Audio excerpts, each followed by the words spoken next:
Thanks, Biju. Maybe we begin with certain, say, population statistics. In 1949-50, China's reported population was somewhere about 450 million, people, and now it has doubled, above 1 billion. And in between, what happened? A series of, say, development which did affect China's population growth and contraction, etc., etc. But at the same time, the 450 million people in the middle of the 20th century, at that time, China's estimated life expectancy at birth was, at least I know about Sichuan province, it was something like 46 years. 50 years was the kind of the highest. China's life expectancy at birth in the middle of the 20th century.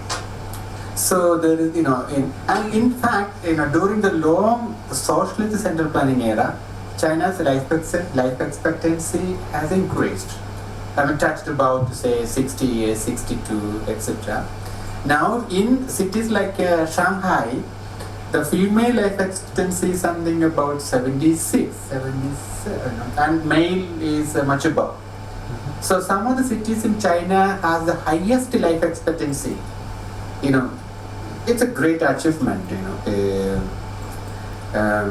So this is one, population and life expectancy, that connection.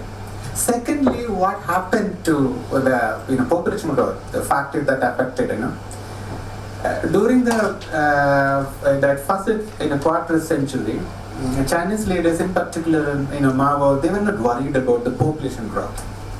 There was no such a utilitarian approach to population or demographic. For Mao, every Chinese was important, and that may be the one reason why he was using, when there was this clouds of war between China and United States, Mao was this. US is paper tiger, we have more people, so Chinese people can survive and bomb, all these things were said.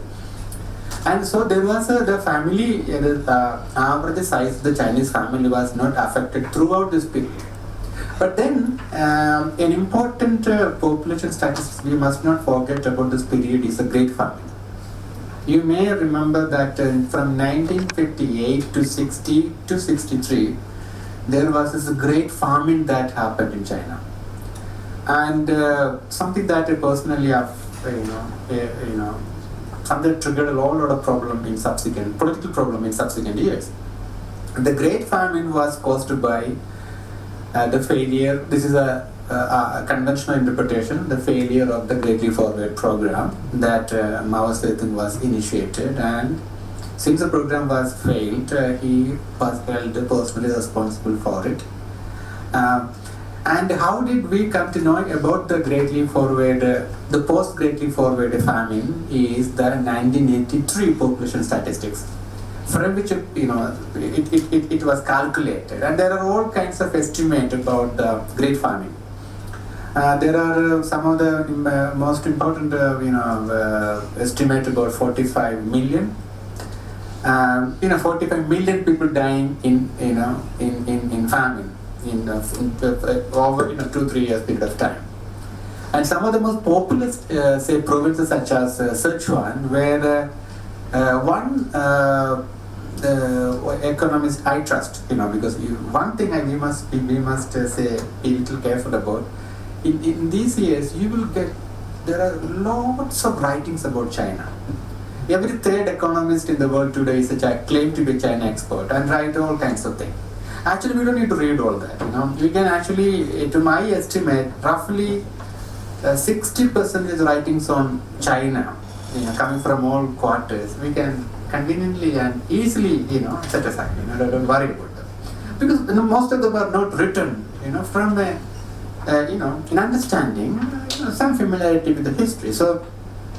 But therefore, among the China economists, Chris Brammer is one economist I trust, and I just follow some of the statistics. So he says in Sichuan at least, the Great Famine casualties maybe something like 15 million. So for him, he doesn't say that the total casualty, total casualty of or the Great Famine status, Great Famine years, for him it may not exceed something like 20 million. But why this famine statistic is important is because it did happen, and it happened immediately after the Great Forward and weather and all kinds of things, and that actually triggered intense and most divisive political conflict within China. Cultural Revolution was actually, it developed because of the problem and the fight within the party because of the famine. And Mao's defense was that he said he was not an economist, and it happened. So this is one part. And then another important consideration that the 1979, when did China introduce the one-child policy? 1979 or 8? Or 80? 80. Yeah. So the introduction of the one-child policy, and that is also a major factor that now that policy has also been eased. So we have distinctive developments. One is the inherent population of the mid-20th century, their levels of life expectancy, and over the socialist center planning era, Chinese people's standard of living, it has improved. Actually, if you look at some of the photograph of China, of say something like people assembling in Beijing Stadium to watch some sports program, Shanghai, the tram moving, or rural countryside workers, you will see that Chinese people even in 1960s and were better clothed. You will see that we can make out from the photograph of although poverty rate was higher. By the along with these kinds of statistics to understand demography, we also keep in mind the percentages population which were under poverty. And in late 70s, the World Bank estimate was something like 30%. And poverty was defined as, World Bank, what is World Bank definition of poverty? It is $1 per day. And that may be a more or less an accurate an estimate of the poverty in China. But once I was so shocked to see the Chinese official definition of poverty. So that is, we cannot, it was not useful. Because official definition of poverty, a long time ago, it said that an annual income of 680 renminbi, which is nothing. If you earn 680 renminbi, Chinese yuan, it is nothing. It is no indication of it. It is way below than the $1 per day. But still, but at the same time, China did not have, like in India, absolute poverty. Chinese household usually enter in and exit poverty. So poverty has become a kind of very transitory. That's one interesting case. And after the reform, China was one of the most successful countries in terms of reducing poverty level from 30% in the late 70s to less than 9% by say early 2000 and things like that. So for which China was there's a lots of comments, positive comments on China's achievement, reduction of poverty. And so you will also see that along with this then came the introduction of the one-child policy, and a one-child policy arbitrarily stabilizing population and arbitrarily restricting population growth. And we see what is population and population growth. What is this connection? In India, if you look at it, in regions where there is this low levels of economic development, we see the greater concentration of fertility. Fertility rates are increasing in places in India where there is underdevelopment. Jharkhand, Uttar Pradesh, Bihar, many places.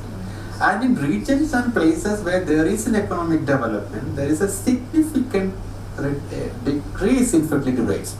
Like Tamil Nadu, Kerala has already reached the zero level fertility rate because a family is only reproducing it, like two children and things like that.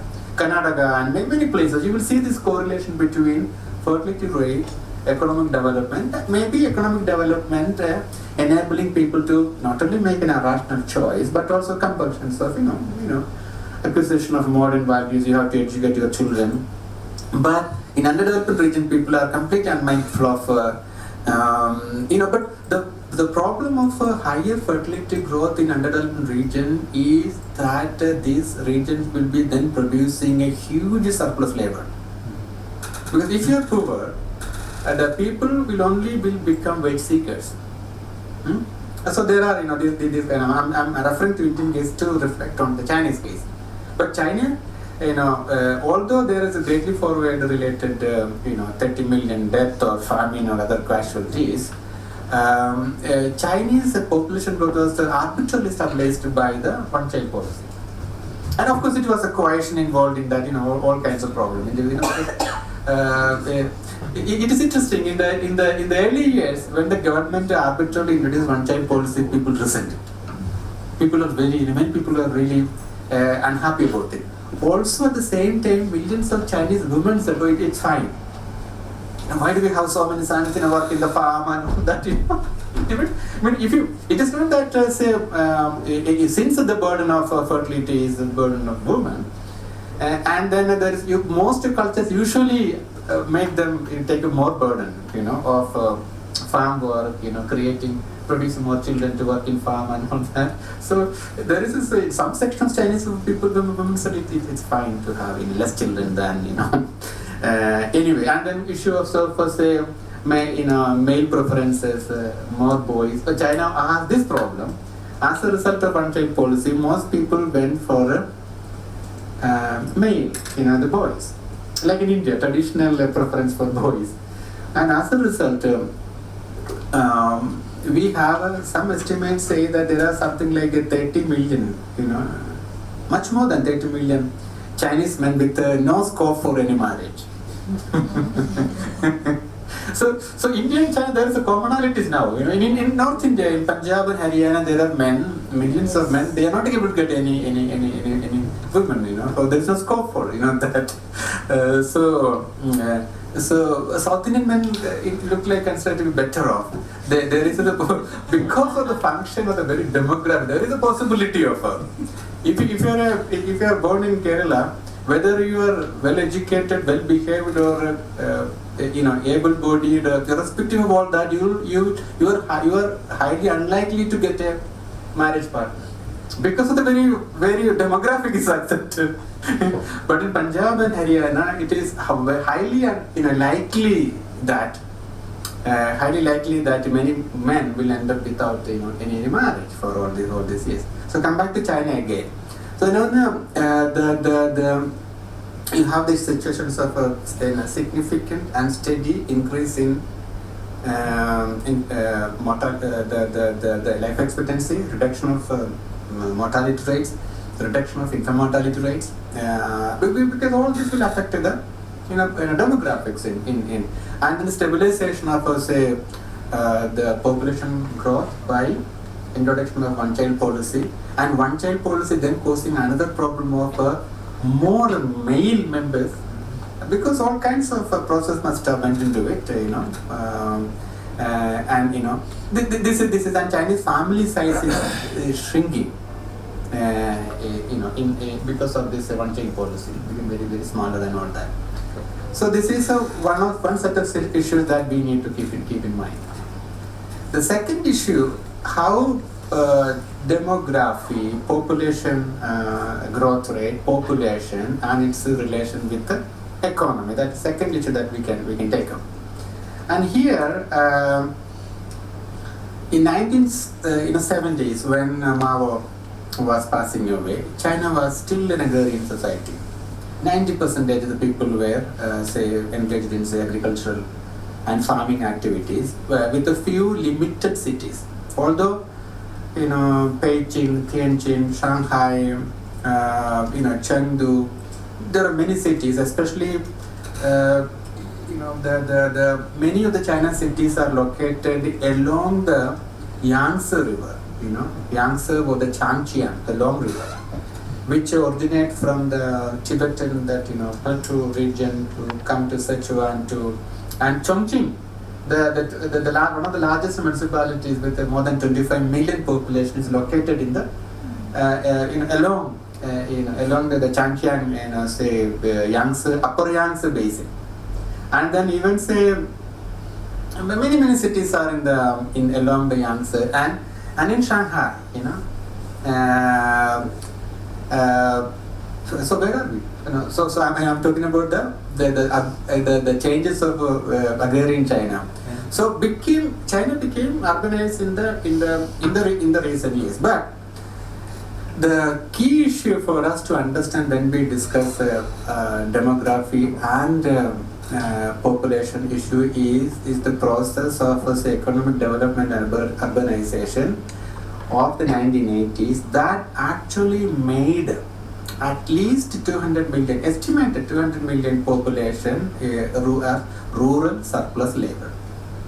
And what is the problem? Why did this happen is because of the Chinese economic and development strategies oriented since the reform to more urban-based commodity production, and also a model which was concentrating more on the special economic zones which was established along the East China seaboard till Dalian to Tianjin, up north. And also China, there is a greater South China economic region developing, Fujian province, Zhejiang and Guangdong and those cities, and Hong Kong and Taiwan together. With all these things happen, you will see that Chinese economic development became distinctly and remarkably urban-oriented, modern industry-driven, energy-driven kind of a development. As a result, the agrarian, sector, of course, it is required for the production of, say, grain, and it helps the Chinese economic, food security in some way. But millions of Chinese people became rural surplus labor because there was not much employment in the rural sector, and this forced people to travel and take a job. Wage earning. This is also another issue of say Chinese demography is that this transition from agrarian socialist era to the more post-reform market economy, where wages begin to perform a distinct role. During the central planning era, the actual wage was very low. Even for a university professor, the actual wage was extremely low. Of course, in socialist China, a university professor was not any great, especially it seems, all accounts, Mao was not a great admirer of the, what you call the, academicians and, things like that. Yeah, intellectual. But in the post-reform, but at the same time, even if you don't get high wages, you will get all kinds of other social securities. So your actual economic compensation was much higher. And access to medical care, transportation, some social welfare, and also housing, lifelong housing in those years. But people were compelled to earn cash, wages. Not another thing. There are in the socialist era, there are other models of say economic compensation. Say if you are working in a rural collective, you can go to an urban collective with the permission by the local labor bureau. Then you don't get any cash wages.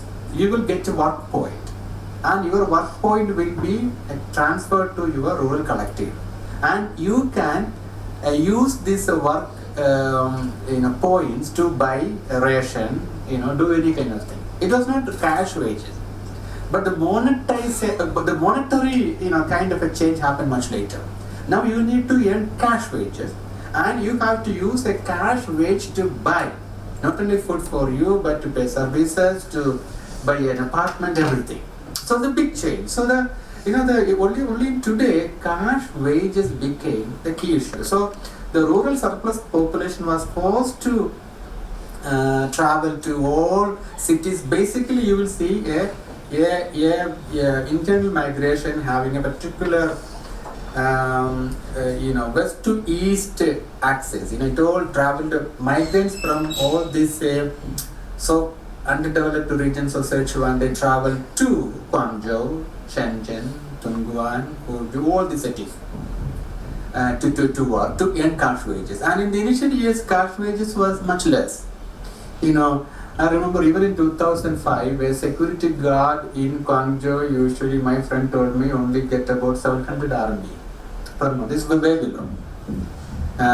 Much lower. And I checked, since I work on construction, labor and all that, in 2008 I checked the wage rate of construction workers in Beijing. They were actually getting only 50 RMB per day. And 50 RMB per day was actually in those years even a lower wage rate of the local construction workers wage rate in a city like Kochi in Kerala. So there are all these, anyway, but the point I'm saying, the compulsion to earn cash wage is important. That's function of economy. Okay, and then you have that at least 200 million people, that estimate ranging from 170, 180 million to 200 million, estimated as a rural, surplus population who will be migrating from different places such as Sichuan to eastern China, and Hui is another province which is next to Shanghai, where you have lots of, rural migrant, population. So the point is the contraction, if not contraction, since the new economic reforms, introducing new inducement to industrial economy, urban growth, commodity production and manufacturing and services at the cost of, the rural sector, the rural sector workers became practically, they have to search for job elsewhere. So it is this dynamism that triggered the massive rural-urban migration in China. So it went on for 20 continuous years, and this is China's, the most important, in a way. Let me put it this way. China's what helped China is this. I must say that when we look back, Deng Xiaoping was lucky. Why I say this? This is also very much help us to understand both the demography as well as China's transformation. When China began economic reforms and opening up to the outside world, this was a time of a serious crisis in the capitalist world, and you will see that increasing manufacturing cost was forcing many corporations and companies from the United States and Western Europe to locate to the low-wage economies in Asia and elsewhere. So from the 1970s, you will see a steady process of, for example, the garment manufacturing shifting from United States to south of the border to Mexico. Then by 80s, it is coming much to electronics and garments and manufacturing coming to Hong Kong. Then that process went on, and then Deng Xiaoping introduces all the reforms, and much later you will see this is entering into Shenzhen. So China's post-socialist reforms and the economic crisis of Western capitalism kind of converged. Yeah. So that actually a key to understand, So anyway, and at the same time, because of the rural surplus labor and their availability at lower wages, China was able to embark on a labor-intensive industrialization. This is called the low road to industrialization. It is typical like the old. It's not typical like the late 18th to early 19th century Manchester. Kind of labor-intensive production.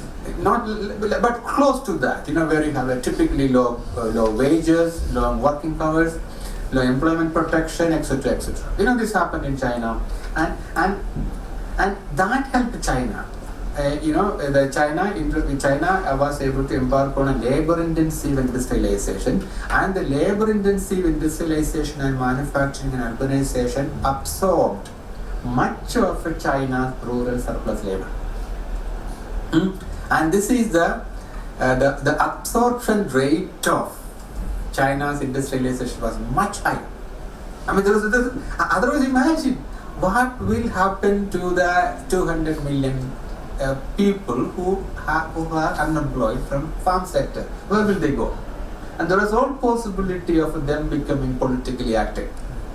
That catastrophe was avoided because China was able to began this labor-intensive transformation, and they all got employment, of course, cash wages, and so this is a key too. And even for Deng Xiaoping to become lucky, the historical stage was actually cleared by Mao before his death in 1972 by giving that famous interview to the American Time magazine where he said, President Nixon is welcome to China either as a president or a tourist. And then began the American-China rapprochement. And we see all this 1972, 74, that all this big, the most significant, the historical development in Mao Zedong meeting Nixon. And also it is interesting, and why did Mao decide to work with the conservative president? And that was Mao, he said it is better to work with the conservative president than Democrats. Yeah? And if you're working with the bourgeoisie as the communist opponent, work with the best of the bourgeoisie, something like that. And then what happened? Then China became the member of the Security Council, and China got a diplomatic recognition from 140 to 20 countries at single go. I mean, I have never seen a leader of a nation is making. Here in India, we have a heard of people referring to current leaders, Indian leaders, many actions as master strokes and etc. But if you wanted to see a master stroke of the 20th century, it's Mao. And as a result, otherwise, imagine a situation where China wanted to do these economic reforms, but under conditions of extreme isolation and hostility from the international world. China would have taken another 20 years.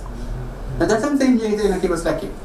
And because thanks to Mao, that nobody will now recognize, except very few, unknown scholars like me. Most Chinese scholars, they do not recognize this. They refuse because they say it was Mao era was full of catastrophe. Yes, there was, but at the same time with this, it cannot be your economy cannot globalize. There cannot be no Shenzhen under conditions of diplomatic isolation or hostility. Okay, so this labor-intensive industrialization helping China to absorb this massive surplus labor. Okay, and the next question is then this labor-intensive phase will change. Then what happened? In 2008. I was in Chinese Academy of Social Science, the Labor Institute.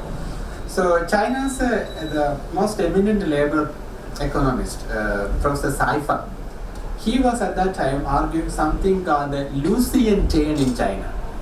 What is a Lucian chain? Lucian chain is that particular intersection where the rural surplus absorption rate and industrialization meet, converge, which will trigger increase in the wage rate. What he was saying that by about early 2000, China has reached the Lucian 10 because of the demographic, dynamism, and now causing wage rate, because the people who are available for work at low wages their supply has come to an end. So now that the only condition under which people can be incorporated into wage labor is higher wages. Okay, so China seems to have achieved a Lucian term at that time. And recently, 3 months ago in Trivandrum, there was this major international Indian labor conference. I was there, and there was again a discussion. When will India achieve that Lucian tale? Because of course we simply do not have enough estimate about this rural surplus in India, but there's a lot of already you can see that millions of say people are migrating from India from one region to another. That is basically happening. What I call the circulatory value seekers. They come, work, and then go back to their native places. In a place like a small Indian state like Kerala receives something like 2.5 million. Around 3 million say workers. So there's big movement happening even within India. And then one estimate is that given the fertility rate and the economic situation, and India just missed the labor-intensive industrialization, blame Bangalore. Because when India opened up and became part of this the advanced industrial sector such as information technology sector developed. So where in IT sector is not, of course we cannot say it is labor intensive. You need some kind of a skill. So India missing the labor intensive part of so development industrialization, and then this development of IT. India missed a big. This is how history works. And then how long India will take to reach that level where the availability of a low-wage workers will convert with the absorption rate in industrialization. Somebody said 50 years. But it's all estimated or speculation, but we do not. But what I'm saying is this is an interesting way to understand demographic dynamics. Another point, a few years ago, apparently it was Americans gave this idea to many Indians that India has this demographic dividend. What is a demographic dividend? Is the proportion of the population, young people and etc. And since they constituted a big segment, India will be able to sustain economic growth and kinds of things. But we have now data from educational surveys saying that roughly 60% of this so-called young population under the age of 30 till 25, they are school dropouts. They have no education, they have no skill, and they are not employed. They can only be employed at any labor-intensive manufacturing, construction, etc., etc. Then what will you do? If that's the case. But whereas in Chinese case, most of the Chinese, even rural workers at that time had some kind of education, and the Chinese workers are now recognized as they can do multitasking, and they have a familiar with the basic arithmetic, and they can do but in India, so there is no demographic dividend in India, unless even one of the saddest cases is West Bengal. West Bengal had people say West Bengal was a better governed state in India for some time, but now the new data saying that the West Bengal has a high dropout rate from the high schools, especially boys. Boys are dropping out a big number from West Bengal, 8th standard, 9th standard, and they are taking up low wage manual work. Whereas in contrast to that, southern states such as Karnataka, Tamil Nadu, and in Kerala and in Andhra, there is no compulsion for even a poor family boy to drop out and take employment in manual labor and day. Although it exists in some way, but otherwise, it is still possible for a poor boy in Tamil Nadu to complete schooling, even to do some vocational institutions, and then take up a job. So Indian, so this is something for us to reflect upon the Chinese case. So the Lucian tale now is in affecting China in which way? Because first of all, the labor-intensive manufacturing has now lost its steam, and China has already created the overcapacity, overproduction, and glut in the market. What is the consequences of a glut in the market? Say, for example, steel. China has overproduced so much of steel.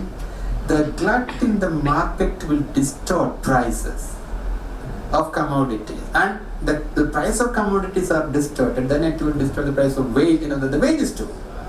So anyway, the problem is, it is in this context, not only with the Xi Jinping's supply side structural reform, China is also now shifting to services more.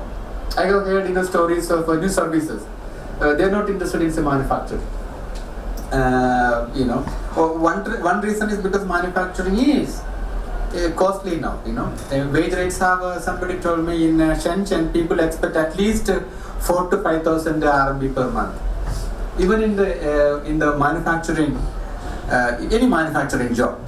And you will also see interesting dynamism within China. Many of the manufacturing, for enterprises are shifting from the eastern coast to hinterland. I saw the Foxconn, manufacturing plant in Sichuan, in near Chengdu, between the road from say Chengdu to Jiangyan. I saw the Foxconn. Now, why Foxconn important? You maybe know that without Foxconn, there is no Apple. I know most of you are aware of that interesting new model of a global production network, where companies such as Apple, they simply produce anything. Apple only design, and the actual production of all Apple products are carried out by a Taiwanese-based company called Foxconn, which has set up a large number of manufacturing facilities in China. And by the way, Foxconn is coming to India in Pune, they are saying, but I don't think Indian workers will work the way the Chinese workers, because the Foxconn is considered to be a very notorious employer. You have many suicides in Foxconn plant and all that. So what I'm saying is, China is now shifting because of this demographic dynamism, wages going up, Chinese manufacturing is extremely costly. As a result, you will see a new capitalism mobility, which in search of, that's the reason why Bangladesh is now becoming emerging as a, So from Mexico to Hong Kong to Taiwan to Shenzhen now, capitalism in search of another, which is Bangladesh, Cambodia. Even Chinese capitalism, strangely, now moving to Cambodia, Laos, Myanmar, where the Chinese companies think that they will be able to have a cost advantage. So how demographic has affected industrialization? The industry, one is a shift towards services. They are moving away from manufacturing. Secondly, even the Chinese companies are moving to Cambodia, Laos. South Korean companies have already moved to, and they thought India would be a cheap, labor. But Indian labor is cheap, but Indian politicians usually extract huge opportunity rent from companies. And one diversionary point, sorry Biju, that in India there is a big debate on corruption. But I don't go to the general debate, but what is corruption? Corruption, I define, is essentially an opportunity rent collected by a politician from company for market access in sectors, which is monopoly sectors. So it happens in all economies. Speed money. Speed money.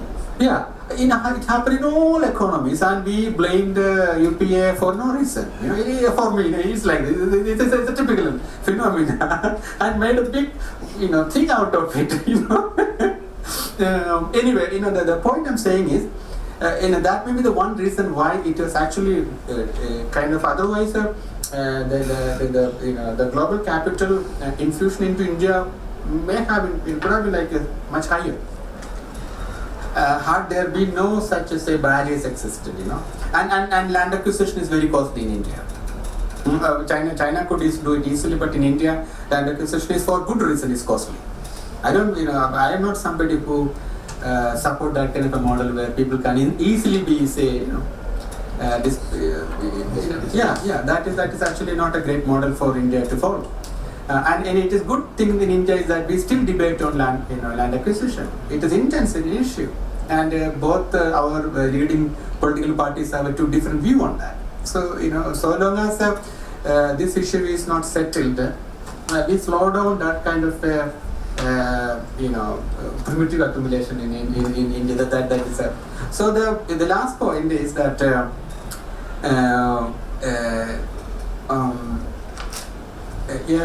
another issue that China has been able to say transform its population into modern, rational economic actors. What I'm saying is, if you visit China, you will see everybody working. I'm not saying this as a compliment. Because there is this intense pressure to continuously work, to earn a living. In China, it doesn't offer. If you are a little lazy, you cannot, practically live in China because you have to work continuously. Like in Japan, and you have all these scary stories of. If you visit the Japanese cities, 3 o'clock in the night, you will see corporate offices still on. Lights are on, people are working. So the new economy which demands your continuous labor, and China was able to do that with a Communist Party in power. People are become completely rational economic active. They continuously work for cash wages, and then yesterday we watched it documentary. Yeah, that's. Yes. Is it about the jeans manufacturing? Factory It's city. a Factory city. Yeah. Factory. Okay, factory. U-Pass. So there are U-Pass. It's a Okay. Taiwanese company Yeah. have a factory in Fujian. Many Chinese labor scholars are complaining about South Korean and Taiwanese employees. They said they are not very. They still like to work. Interestingly, many Chinese labor scholars and laborers, they are happy with American companies. They think, say for example, Ford. They still have certain liberal, thing. I don't know how, but it looks like South Korean companies are quite notorious, and Taiwanese companies. Chinese are saying that. Chinese are saying that, and the Chinese, I do not know, Chinese successful corporations, which model they are adopting, the European or the South Korean Taiwanese. We still do not know. So compared to India, where in India you still see a significant proportion of the population not entirely driven by secular economic motives. They have other issues. They have because they in India most people do not think that the continuous labor for the acquisition of cash wages is the only thing. It's the most important thing. Many Chinese say friends when they come to Delhi, they will complain, why is it that in Delhi the auto rickshaws drivers are not interested in taking passengers? They will simply tell you taking rest and they are not interested in somebody. All this thing. So what I'm saying is it's also a big cultural change. How an economy and the state was able to completely, in a way, demobilize people from their culturally rooted stationary life and incorporate them into the modern economic activities. They continuously work. But in Western world, there is still a little space. You work, of course, but they have other ways of finding. You can have other pursuits in life. So this is I found. But at the same time, most economists simply believe that if a society has achieved these kinds of popular economic rationality, they are very successful. But then we still have, there are these occasional surveys of happiness index. And sometimes find that, some of the unusual places have a higher happiness index. So what I'm saying is, when we study societies, this may be sometimes helpful, even for many, even China, to look at and to introspect whether economic pursuit in life can only be the defining purpose. And because why I'm saying that this is, I can easily see it, all this as causing strains in society in China in particular. they don't have a, we don't have any other conceptions of life to. Yeah, one into it. Mm. That's the values of Confucianism.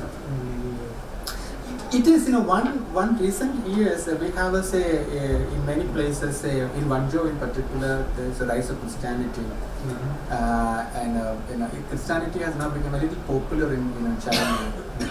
You will see now most Chinese people say burning incenses in front of say temples and return of Confucianism and the official restoration of Confucius by the Communist Party itself. It all shows that there is again a realization that people need more than say working say 12 hours or 14 hours a day and a Starbucks coffee. That's not enough. You need something more. So some that vacuum that I feel in the earlier period it was filled with other kinds of thing, but now. The Western societies have their own cultural, very vibrant culture, and periodic political, crisis will make people to think of other things, and that helps society. I don't think a political crisis is always bad. No, political crisis will force you to do something different from than what you usually do. Your highly routinized economic organization of life, and that actually helps society. So in that way, Hong Kong is better off because Hong Kong rediscovered itself. It's a liberal spirit, once in a while. Whereas in many cities in China, Chinese people do not have anything like that. So they are in search of something. So that is already some Chinese people have many scholars, field scholars when they visit India. Somebody told me they felt very peaceful here. I said, why? They said, look at people, they are very slow and they are not driven by any such a serious pain.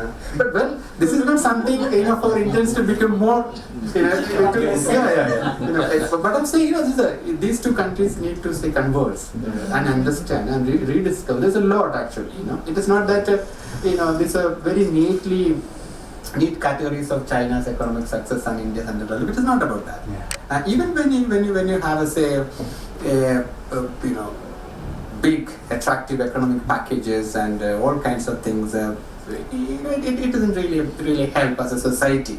So to conclude our this issue of demography, we are now realizing that.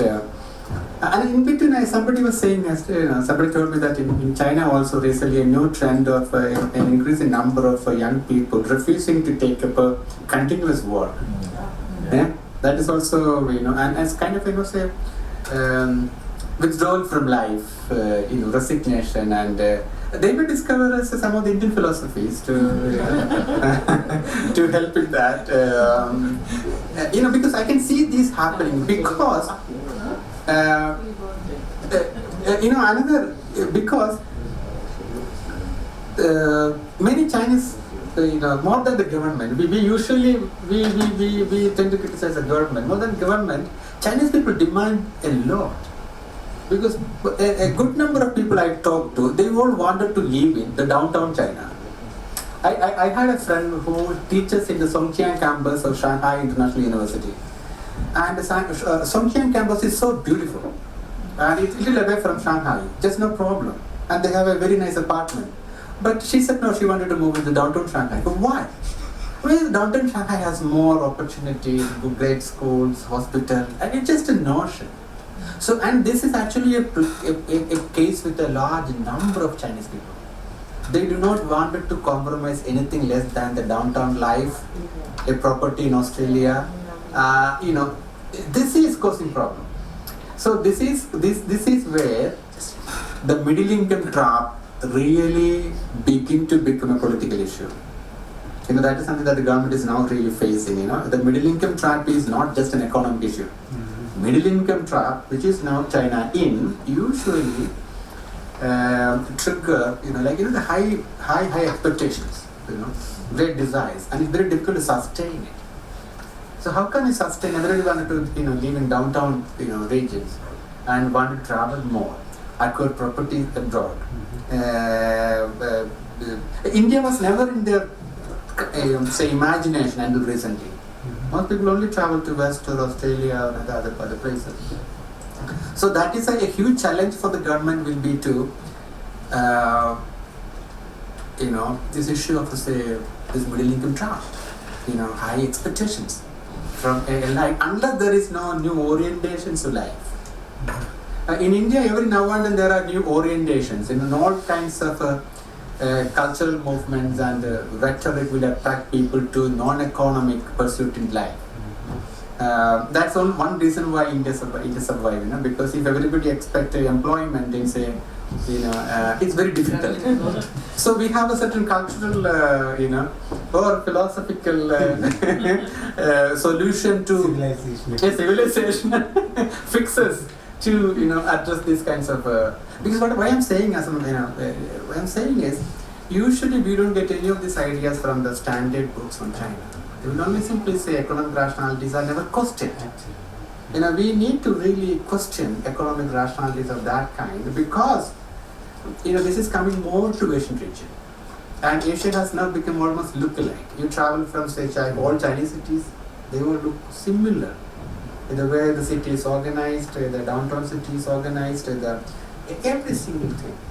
So and that is actually is now becoming a too much of a familiarity and too much of a say regularity is actually making Chinese urban life dull, in many ways. Unlike say Hong Kong or other places. Yeah, just we can have some discussion. Yeah, thank you again, Professor Suresh. Well, in time we have 12 minutes for questions. I hope I had my fair share. Floor is open for questions. So you touched upon many parameters of demography like life expectancy, mortality rate. What about literacy rate and how it contributed to the economic development of China that happened in the last 10 years? In fact, that's significant, and thank you for the question. In fact, that actually the contribution of the early government. The one thing the Chinese Communist Party did in the beginning, even before the liberation and subsequently, was to introduce a major reform in the Chinese language. Because Chinese language is very difficult to learn, even for ordinary Chinese people. So Chinese literacy rate before the liberation was very, very low. And literacy, because for example, some of the Chinese classical Chinese characters are made of at least 39 to 40 strokes. It's very difficult for anybody to, and Chinese communists were the one to initiate reforms to simplify and standardize Chinese language, and that was helped in terms of say diffusing literacy, even the rural areas. And you will see that the early government paid a lot of attention to say literacy and also introduction of a certain say mathematics, basic arithmetic, and also introducing new norms. One big difference that we see in between India and China is that since 1950s, Chinese rural people have come into encounter modern norms in school, in factories, whereas in many rural India, you do not see a modern norms trying to shape people's life. They haven't met a revenue officer or a school, say principal, to learn norms. Where do you learn norms from? And this has helped China. And that's why the reason I said even the Chinese the labor-intensive industrialization, was successful because of the very quality of the Chinese labor force, even from the rural areas. They were able to kind of say, although Chinese people say the rural workers are very, very, very, very, sadly in China there is many Chinese urban people look down upon the rural peasantry. That all happened.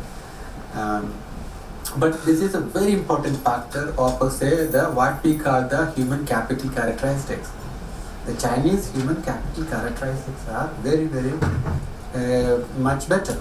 in Asia, because of the rural, reforms, rural education, literacy, and they were also introduced to modern organizations.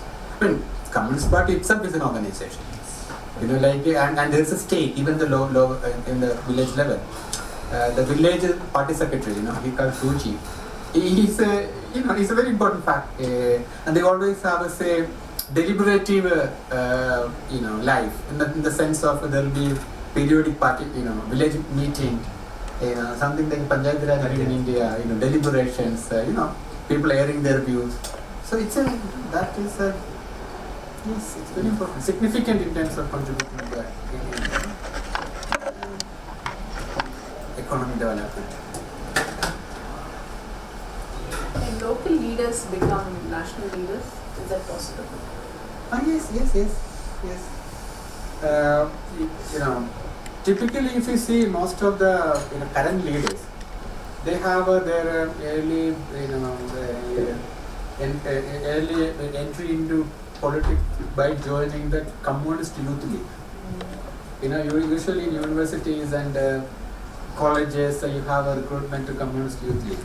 Once you are Youth League members, then you have possibilities of becoming a full party member. And then you can become a kanpu or an official in a party cadre. Then, depending upon that particular period's criteria of a cadre promotion. In Mao's time, it was more of your revolutionary commitment to, or whatever ideology. But today, later it became more economic development. And then if you show result, then you are promoted to other. And interestingly, there are Chinese national level leaders. Many of them now come from engineering background, chemical engineering background, and there are one or two astronauts. Yeah. So even again, the human capital characteristics of the Chinese leaders are very different. Many of them have very solid. I know the Shanghai, some of the leaders, they had a solid background in urban design, all the science, thing, etc. So that is actually, and then they make and then you have to have the right cultivated contacts. That's also plays, very, because say for example, now you can easily imagine the fate of all those local leaders who had some association with the Poshi Lai. And their future is sealed. Nobody will be able to. So the problem with the Guanxi-based network is that once the leaders sink, everybody sinks to sink. Then so there is those. But these days those things are much less because there is this mobility is based on a variety of other factors. You can, since there is no ideology, you can change your allegiance from one group to another. But and in China, if there's a born in Anhui, you can serve in Hebei or in other province. But in India, if you are as a Tamil Nadu leader, you will either become leader of Tamil Nadu or become central leader. So you cannot become a governor of you can become a governor by appointment. Otherwise, you don't become a leader in other states. But for legitimate reasons. But Rajinikanth Rajinikanth is evolving as changed leader that. of Karnataka also. They are actually started building up for this coming assembly election. They wanted to project him also as a leader because he had a base here. That's good for Tamil Nadu. Good for Tamil Nadu. Yes. But still, when Kaveri comes, that's it gone. Rajinikanth has to take the call. Kaveri comes, he'll come to Bangalore. Tamil Nadu. That is why there are women's leaders in Politics. Yeah, we asked your wife as well. I don't know why there are no women leaders. I see two things. Look at the politics leaders in Assam. women leaders. Yeah, but at the same time, two things. One is that China's female labor participation is very high in Asia. And there was this NUS study, National Institute study, 2010 or 12, which says that the maximum number of women millionaires are from China. Because there are no, although there are no political leaders, maybe Chinese women are more smarter than saying instead of getting into politics, better make money. There are a large number of Chinese successful corporations which are now women, CEOs and leaders, and also see the high visibility of women in public spaces in China. Yeah, consumption and all sectors. not all sectors, and also that actually created new kinds of market. L'Oreal came to China much earlier than it came to India. But apart from that, say there is maybe something like one leader which became a national leader. One woman was say Jiang Qing, who was married to Mao Zedong, and she was a leader.